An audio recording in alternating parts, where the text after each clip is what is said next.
for South Texas. It is now July 23rd, 2025. Show producer Zach Cantu. We got AccuWeather meteorologist Jeffrey Nordine. Jeffrey, likely to comment on maybe a tropical something that will be crawling across the Gulf of America over the next several days. I'm Sergio Sanchez. Thanks for joining us on 710 KURV. Discover us at Radio Para Mí. Download that free app. Got a couple of candidates made it official, did the paperwork for the Edinburgh mayor's race. Former Mayor Richard Molina filed on Monday, and also a local attorney, Edinburgh attorney Omar Ochoa, also filed his paperwork on Monday. Texas election officials are making use of an upgraded federal immigration database to verify the citizenship of registered voters. Texas is one of the first states in the country to use this U.S. Citizenship Immigration Service SAVE database to check voter eligibility. President Trump has said that he wants Texas to carve out 5 more Republican seats, congressional seats, but is that doable? When you start redrawing districts, that can often cause unintended consequences. If you're going to try to get as many as 4 or 5 new Republican seats, you're going to be drawing districts with quite small Republican majorities. And that has the potential to backfire. SMU political science professor Matthew Wilson says those thin margins combined with midterm elections, which often go against the party in power, could give Democrats an advantage. I think you could pretty easily get, say, 2 new Republican seats without particularly jeopardizing the other Republicans. The redistricting committee meets in Austin for the first time this Friday. Texas Republicans are celebrating what they see as a huge legal victory. An appeals court has upheld the so-called Death Star bill, which reins in local governments. Jose Melendez with the Taxpayer Protection Project says this creates one set of rules for the whole state. An AC company should not have to abide by different rules because they're working 2 counties over. That's who we're trying to protect. He says there will no longer be a patchwork of rules from one city to the next. San Antonio and Austin, for example, wanted to mandate paid sick leave. The state now has control. It's likely that the legislation will eventually be challenged all the way to the state Supreme Court. As reporter Michael Board, President Trump saying that the U.S. has reached a trade agreement with Japan. In a post on Truth Social, President Trump announced a 15% tariff on Japan exports to the U.S., including vehicles. Added that the country will also invest, Japan will also invest over $500 billion in the U.S., and what he called perhaps the largest trade deal ever. It's 7:08 on the Valley's Morning News, and stick around right after AccuWeather. We'll tell you about rising beef prices. You probably already know about it since you go to H-E-Butt to buy some fajitas. But what are the forces at play? A comment from an economist from Texas A&M right after AccuWeather. It is AccuWeather time, and big thank you to Dougie and all the crew at Martin Farm and Ranch, your source for Purina liquid feed. That's Martin Farm and Ranch in Edinburgh. Say hi to Dougie if you stop by today.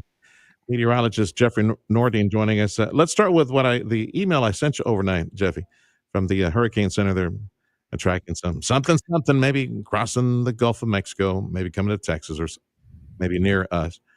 You said the response, yeah, we're probably not going to get any rain anyway. So yeah, visit that for the listeners. Yep, unfortunately, that's what it's looking like. Despite what the the NHC, National Hurricane Center, says, the disturbance is over the northeast coast of Florida and is expected to push west towards South Texas. But all of us here are fairly confident that we've only put the percentage of rain in Brownsville and McAllen at 10%.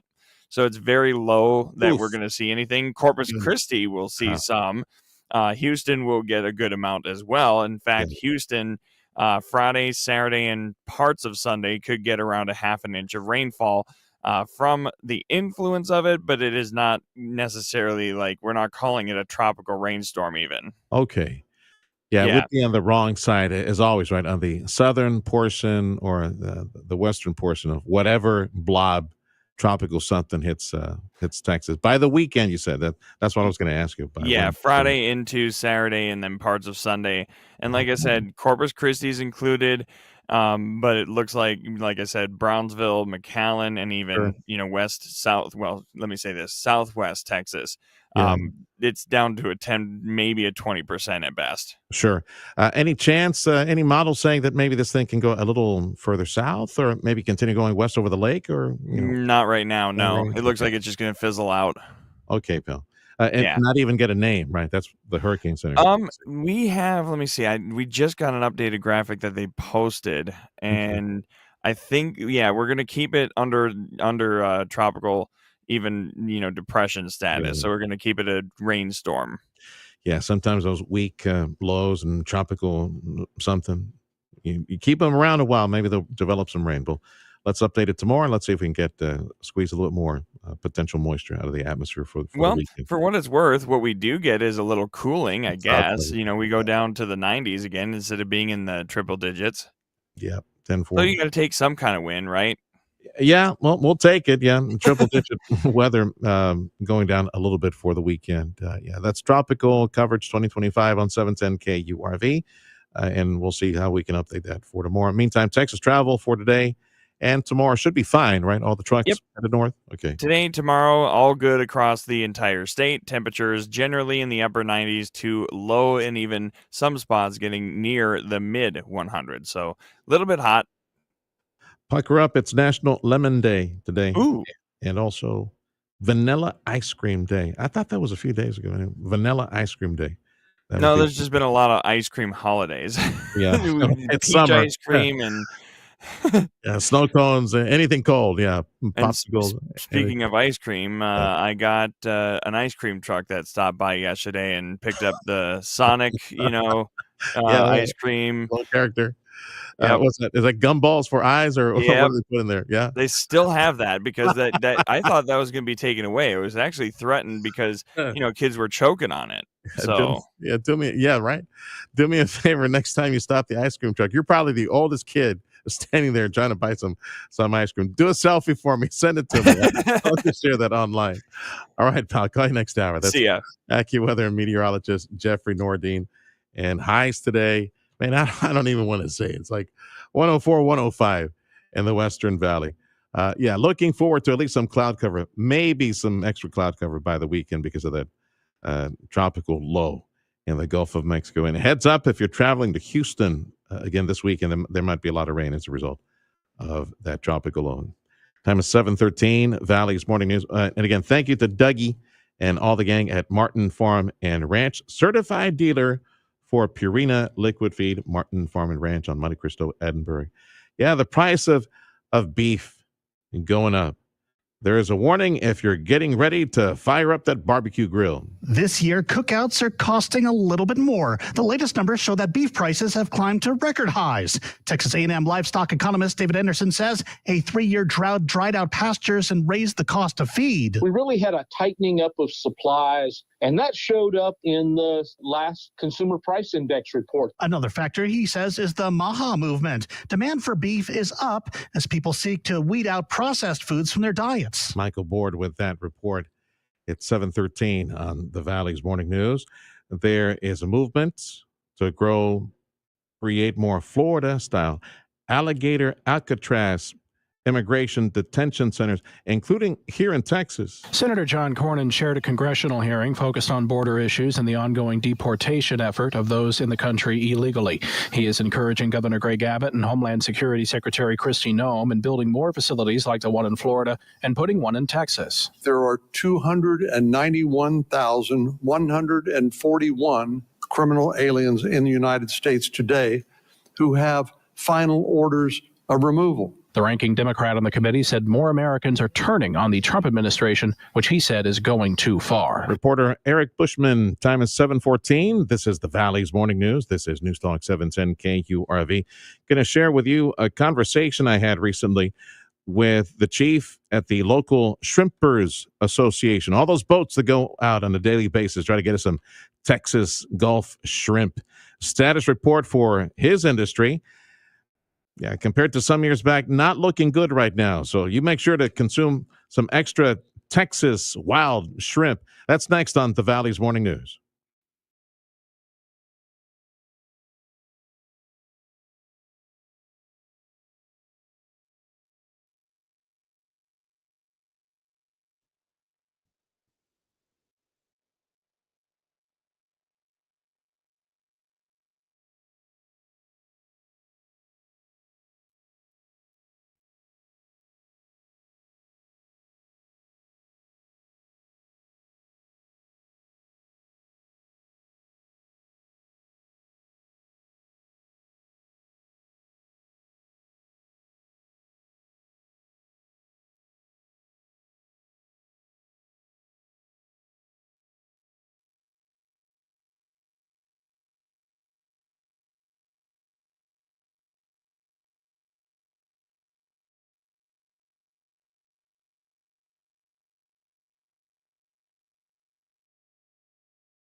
710 KURV is your one and only radio station in the Valley for Astros baseball. They've got an afternoon game today, so Zach and Davis give you updates on the drive home. Then they come home and host the A's for a 4-game series starting Thursday, 6:40. Astros baseball is a service of Dr. T's Primary Care for Men and Women and the Mission Economic Development Office.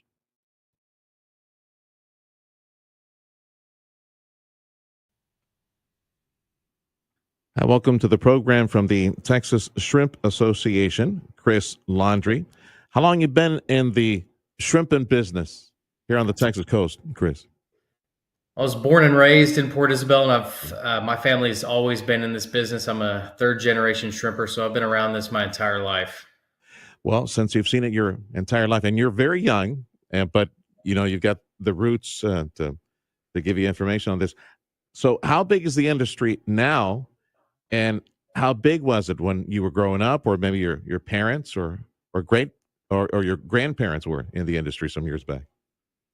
Well, to give you a good idea, in the 80s, there were over 3,000 boats that held Texas permits from Texas Parks and Wildlife to fish Texas waters. Last year, there was less than 800 boats. So from over 3,000, somewhere around 32 or 3,400, all the way down to less than 800 boats applied for permits through Texas Parks and Wildlife last year. And the association, you were telling me about this a bit off air, the Texas Shrimp Association, that's mostly for us here in Deep South Texas, right? Correct. We do represent. We try to represent all shrimpers in Texas, but most of our participation is boats in the Brownsville, Port Isabel area. So how is the industry doing? Right, you guys are up and running with your season. How long is your season? Like when do you have to shut things off, I guess? Well, we fish year round, but the boat, what we call the harvester, or the actual shrimp boats, you have to make your money from July 15th, which is when the Texas season opens, to November, December. I mean, that's when the bulk of the production is available.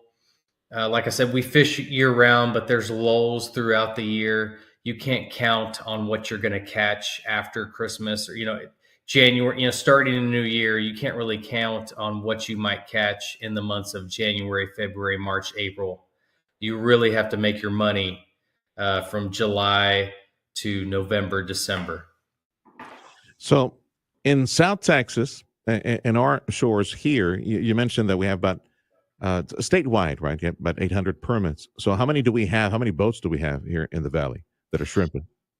Well, in Brownsville, Port Isabel, there was well over 300 boats years ago.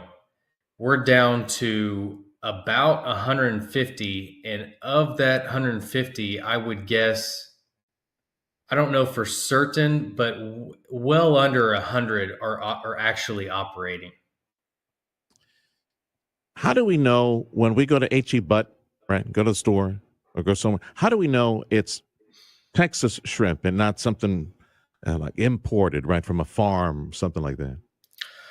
Well, H-E-B is one of the better ones, and grocery stores in general are better about this because there's laws that they have to abide by. So in H-E-B, for instance, if you buy shrimp that's in a bag, by law, they have to list the country of origin on that bag. Now, they're not specific. Now, what the importers do is they always put that information on the back of the bag in very small print, somewhere around a barcode or somewhere around the list of ingredients of that bag. So they're going to put all sorts of interesting imaging on the front of the bag, and they may have some interesting brand names, but if the consumer has to flip that bag over and look for the country of origin in very small print on the back of the bag. From the Texas Shrimp Association, All our boats here in Deep South Texas going out there and gathering some shrimp for Friday night and for Saturday night. Chris Laundrie is president of the association. Do you export Texas shrimp, or are you constantly competing against the stuff that's coming inbound? We do not export. To be perfectly honest, it's something we probably should look into. But we're all small family businesses. I have no experience in exporting.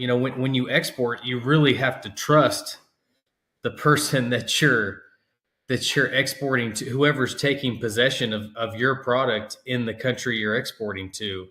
And we've just never established those relationships.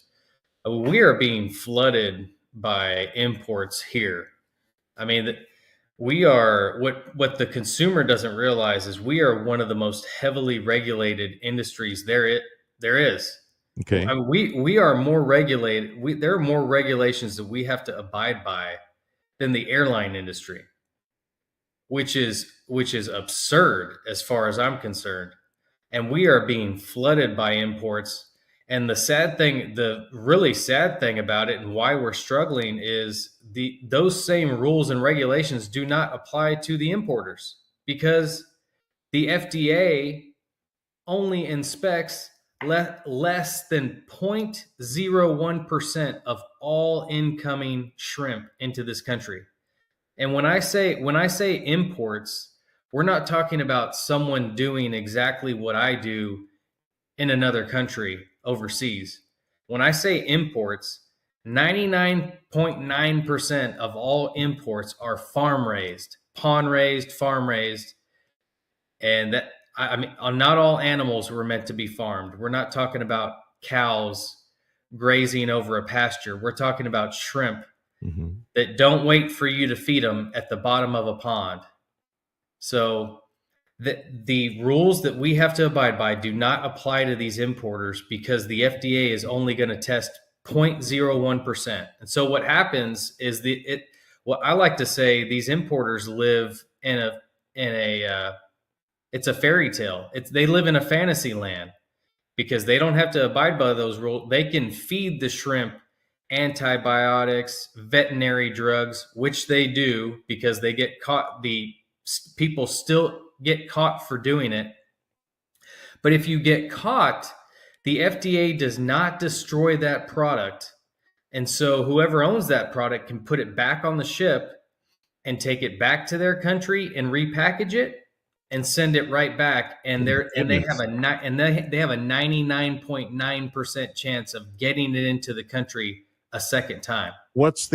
So if you freeze it, keep it frozen, how long can it last then and be sent back to market? Oh, the shelf life of IQF shrimp. I mean, some of these people that they could care less, but your shelf life is six months to a year. There you go. I mean, that's enough time. Some retailers, I mean, it's really bad. I mean, not HEB. Like HEB is gonna, and the consumer in Texas is more savvy when it comes to seafood. But in the middle of the country, I mean, I'm kind of bouncing around here, but in the middle of the country, there's a lot of grocery stores that don't even carry a wild caught domestic, U.S. produced shrimp. There's a ton of them. Don't even carry it. It's all imports. All imports. Why? Is it price? It's absolutely price. Okay. The imports, when you pond raise shrimp in Indonesia, India, Vietnam, I mean, they pay those workers next to nothing. Sometimes, I mean, a lot of time in India has been it's been proven that they've used child enforced labor. Other countries have done the same. Mm-hmm. So when you have child enforced labor, your costs are extremely low, as to where my costs here are extremely high, because every regulation adds cost to the product. These boats use 300 gallons of diesel a night. Yeah. And diesel is extremely expensive. So our costs are so much higher than theirs. And so the cost of our product is going to be a whole lot higher. But the quality of our product is a whole lot higher because mine is natural, produced by Mother Nature from the Gulf, and I didn't add any antibiotic or veterinary drug to that product. It's just what Mother Nature produced. Would you say that, because I buy from HEB, from HEBud, I buy on a regular basis, and I'd say it's always fresh. I mean, I'm not a seafood expert, but it's good and it's always fresh. So would you say that their product is pretty much only from us, from you, from grower, from folks that are harvesting the Gulf? HEB carries everything. They carry a U.S. produced or Gulf, Gulf brown or a Gulf white. HEB sells Gulf shrimp, but they also sell imports. They sell they're trying to, they realize that they have a wide array of customers, and so they carry a wide array of products. But HEB does carry a Gulf shrimp. Are they your biggest customer then, for the Shrimpers Association? We do not sell to HEB. Actually buys the bulk of their shrimp from a fleet of boats in the Palacios area. Okay, all right. From the Texas Shrimp Association, Chris Laundrie, president, the season up and running for them at the moment. You're a third-generation shrimper. You working on a fourth? Taking kids out there with you to showing them the ropes? Yeah, like we were talking about offline, I just don't see there's the state of this industry. There is just no way that I would be able to pass this business to a fourth generation. I mean, things would have to severely change. We need some relief with regulation. We need fuel to go down, and we need the government to start inspecting more of these imports. If the government would just keep out what shouldn't be here, we might be, I believe we would be in a better situation. But when you're testing less than 0.01% of all incoming product, I mean, we just can't compete. So some of these countries are sending millions and millions and millions of pounds of shrimp into this country, and we just can't compete unless someone does something about it. You mentioned if the government would just do its job as far as inspections. Let's look at the back of the page, something you told me off air. The government does a really good job in regulating, even on farms, of regulating me. Regulating you, and then also puts a lot of hurdles. Let's say plan B would be, let's set up a farm, right? Open up a shrimp farm like you and family. Let's just set up. Well, that's regulated up to your eyeballs as well, versus the stuff coming inbound. Yes, yeah. When we say, let me back up a lot because there's a lot of information, but 95, it's in fact, I think because of the state of our industry, this percentage is even higher, but 96 or 97% of all shrimp in this country is foreign farm raised. Wow. Jeez. So we used to be, to tell you the state of this industry, in the 70s and early 80s, domestic wild caught shrimp, which is what we do, it's produced in the U.S., wild caught, it was caught by a boat. We used to be about 50% of all shrimp in this country was domestic wild caught. Yeah. We are now down to 4 or less percent. And this country is just flooded with imports. That's and amazing. A lot of other seafood items are the same way, but shrimp is the number one seafood item, and the percentage of imports is even higher. And it's because of the things that I just discussed here. Like you said, the government does a great job of regulating me, and if I don't abide by those regulations, I'm going to jail. But the importers live in this fantasy world where they don't have to abide by that because the FDA is testing less than 0.01%. If you don't get your product in on the first go, you can try to get it in. You will get it in on the second chance because there's no way you're going to get inspected twice when they're testing 0.01%. It's pretty amazing. Chris, thank you for taking us to school on what you do for a living. We wish you and your colleagues success this season, a quiet tropic season as well. Keep the storms out of the Gulf. You guys can make some money. If I could say to your listeners, it's really not the grocery stores, because we did talk. The grocery stores do have at least some regulation in place where they have to abide by, and that they're telling you where the shrimp came from on the back of the bag. The restaurants, when your listeners go eat shrimp at a restaurant, I please ask your listeners to ask the waiter, ask the chef where the shrimp came from, because there is no law that applies to restaurants that forces them to tell you where it came from. And a lot of times it didn't come from the Gulf. All right.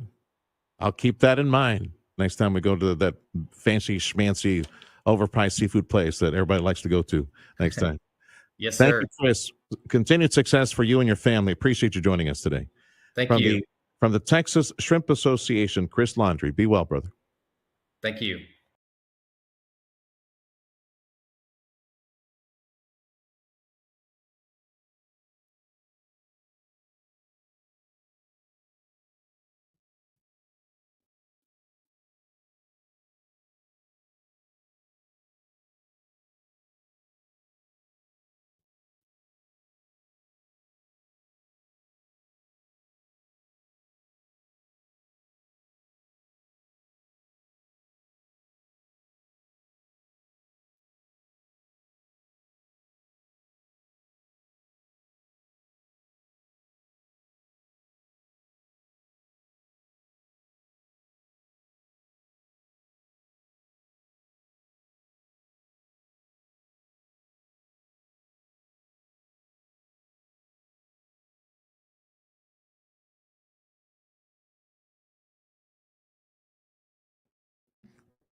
Your properties, that is, all those commercial properties, can be ready the next time we get a lot of heavy water around here, like gully washer. Dale Johnson, my friend from Chamberlain Roofing and Waterproofing, this huge company with all this advanced technology in developing that new property of yours, that new building, getting you a commercial roofing system that will last and will have the support of valued warranties. Chamberlain Roofing and Waterproofing. My friend Dale Johnson waiting for your call. It all starts with a free assessment of all those commercial sites. All those it could be on the public sector. Let's say you're the property manager, right? You're taking care of all these buildings for the public, county buildings, state buildings. But on the commercial side, where you got to stay in the black, man, you got to protect that. Make sure you keep running. Yeah, make that phone call to Dale Johnson at Chamberlain Roofing and Waterproofing. It's in the name. That's what you need. Patchwork, do you know you need it? You probably have no idea. You need to call Dale Johnson at Chamberlain Roofing and Waterproofing. Advanced technology and roof installation, roof repair technology, and waterproofing solutions waiting for you. Free conversation and free assessment. 956-655-6178.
AccuWeather on News Talk 710 KURV. Highs today at least 104 in the Western Valley, triple digits everyone else. It should be upper 90s at the coast. Right now it's 80 here at Mission, Texas at 710 KURV HQ. Border Bridge wait times, 30-minute wait if you're headed back to Brownsville on B&M, about 10 minutes at Gateway, 15 at the Veterans Bridge, and driving back to McAllen, 30 minutes at the Hidalgo Bridge. This is News Talk 710 KURV, your station for Astros baseball. The Rio Grande Valley Port of Brownsville is the economic engine of the RGV and is an information-minded individual tuning into Talk Radio. Appreciate you. Thank you so much for tuning into KURV. Again, let me refer you to portofbrownsville.com. I know that's a website you'll want to sign up for the free newsletter. It's a chock full of great information, monthly newsletter. But when there's big news, like let's say a new tenant, and there was recent news related to that, and the next big decision, final investment decision for a liquefied natural gas node, number 2, another world distribution node for LNG. Yeah, that's coming. We already have thousands layered upon thousands of jobs. People, I can just imagine. I wish I could see early in the morning, the rush hour over to the Port of Brownsville, because we got thousands of people working out there building that liquefied natural gas facility. Another one on the way. And, of course, thousands of other jobs related to steel operations and shipbuilding. Be in the know. That's what you like to do. That's why you listen to KURV. portofbrownsville.com. Sign up for the free newsletter.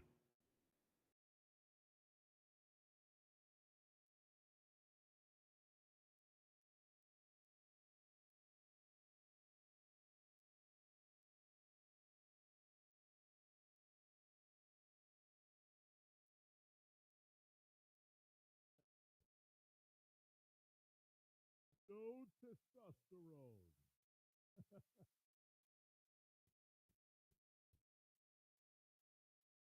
No testosterone.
In business news, President Trump saying that the U.S. has reached a trade agreement with Japan, posted on Truth Social.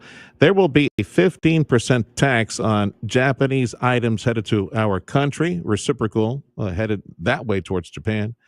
Also, $500 billion in new Japanese investment into our country. And OpenAI CEO Sam Altman saying artificial intelligence will eliminate entire job categories. AccuWeather says highs today should be up to 104 in the Western Valley. This is the Valley's Morning News. We got Fox News coming up in 2 minutes. JP and Jeff at Amigo Power Equipment. They've got a great deal on the Kubota equipment that you're looking for.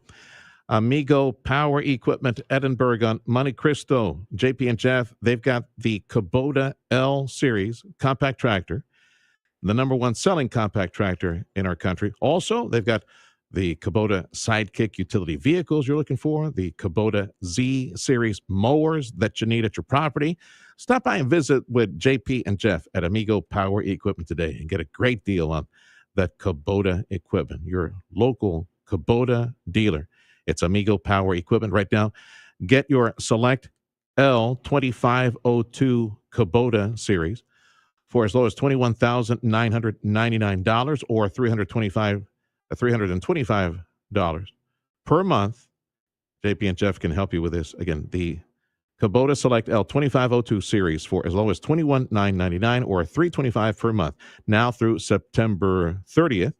Go to KubotaUSA.com, get more details, or just go by Amigo Power Equipment and visit with JP and Jeff. Amigo Power in Edinburgh on Monte Cristo.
You're in tune with the Valley's Morning News on Newstalk 710 KURV, also at Radio Para Mi.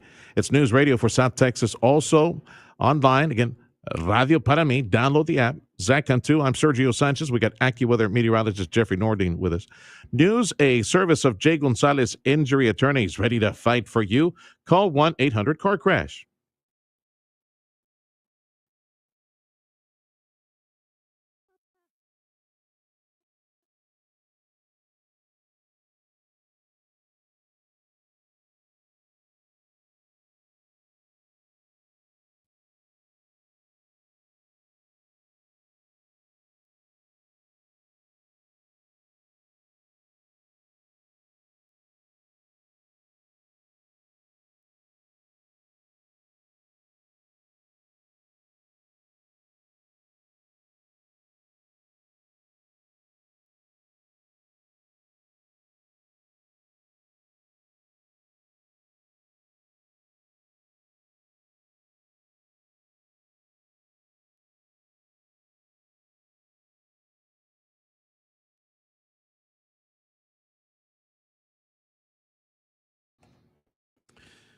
Couple of candidates running for mayor in Edinburgh, making it official. We've known for many months that they would be running, but the paperwork was filed on Monday. Former Mayor Richard Molina wants to be mayor in Edinburgh again. Also, a local attorney, Omar Ochoa, filed his paperwork on Monday. And if you're firing up the barbecue grill these days, you know it. Beef is more expensive. This year, cookouts are costing a little bit more. The latest numbers show that beef prices have climbed to record highs. Texas A&M livestock economist David Anderson says a 3-year drought dried out pastures and raised the cost of feed. We really had a tightening up of supplies, and that showed up in the last Consumer Price Index report. Another factor, he says, is the MAHA movement. Demand for beef is up as people seek to weed out processed foods from their diets. That's Michael Board with that report. Astros have an afternoon game today, so no broadcast. We got Astros baseball weeknights and weekends on KURV radio. So they start a 4-game series. I think it's a 4-game series against the A's, hosting the A's starting tomorrow, Thursday evening, 6:40 pregame. Astros baseball on 710 KURV is powered by Dr. T's Primary Care for Men and Women. Thank you to the Mission Economic Development Office.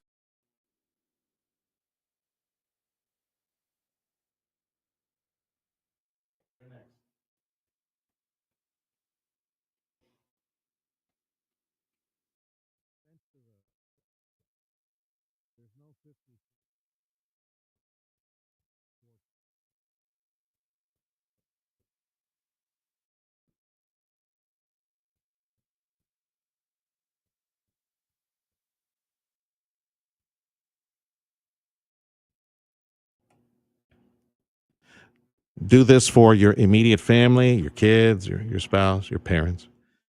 Think of them at a time when you won't be able to think of them. I actually have no idea what it's like.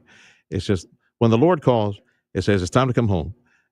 Your family, or perhaps you can help a family member with this. Maybe they're in that season. When the Lord calls and says it's time to come home, well, the immediate family has to deal with that. It would be so much easier. And I speak from experience because my mom and dad, many years before the Lord called them home, my mom and dad, they prepaid and they pre-planned.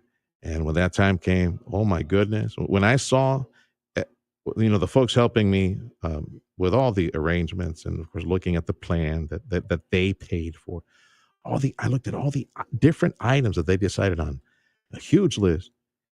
And then, of course, the prepayment of it made things a lot easier for yours truly and, of course, my family. So do this for your family. Call Carla McCaleb Funeral Home. They're in Wesco, Texas, but Carla McCaleb, when you call her, and I'm giving you her personal number again, you call her, text her, Carla McCaleb will send someone to you in Brownsville, in Harlingen, McAllen area, wherever you are, they'll send someone to you.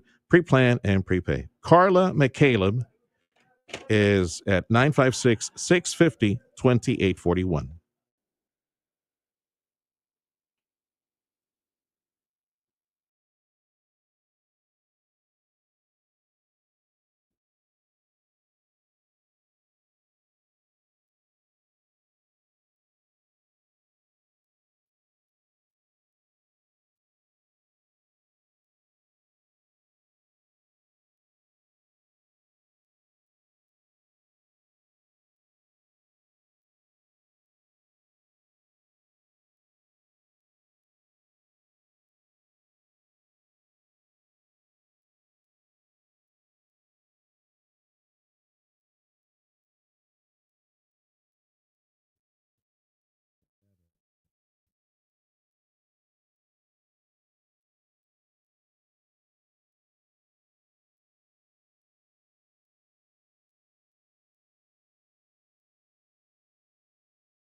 AccuWeather says the heat continues. My goodness, up to 104, 105 in the Western Valley. There's a tropical something that is trying to crawl this way. Might mean rain for southeast Texas, maybe extra cloud cover for us this weekend. Conversation about that with AccuWeather. So join us on the morning news this week to talk about that. News, a service of Jay Gonzalez Injury Attorneys, ready to fight for you. Call 1-800-CAR-CRASH.